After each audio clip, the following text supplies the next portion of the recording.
Hello mga Mima! For today's video ay magluluto na naman nga ako nitong alimusan o tinatawag naming sumbilang sa aming mga katutubong Palauan. At dito nga mga Mima ay kinuha ko na itong aming tadtaran. At saka ko sinimulang linisan itong ating isda mga Mima. Inuna ko pala ditong tanggalin ay itong ulo at saka ko hinati ito sa gitna mga Mima. At saka ko sinunod itong kanyang katawan mga Mima. Pinutol-putol ko lang nga ito mga Mima sa maliliit na hiwa para mga Mima magkasya sa aming pamilya.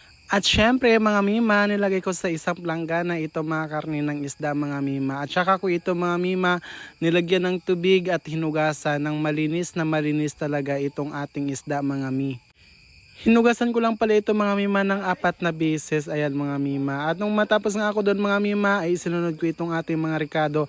Naghiwa pala ako dyan ng sibuyas, bawang, luya at luyang dilaw mga Mima. At nung matapos na nga ako sa paghiwa ng ating mga ricado ay kinuha ko na itong ating kawali mga Mima at saka ko nilagay itong ating isda at isinunod ko itong ating mga ricado. Syempre mga Mima, yung ating luya, sibuyas, bawang at saka itong ating luyang dilaw mga Mima.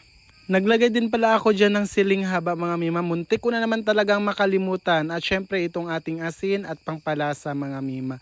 At saka ko pinigaan itong ating niyog mga Mima. Bali gagataan pala natin itong ating isda mga Mi. At nung matapos nga ang pagpipiga ko mga Mima ay ayan ilinagay ko na. At saka ko ito tinakpan mga Mima. At pagkatapos noon ay atin na itong isasalang.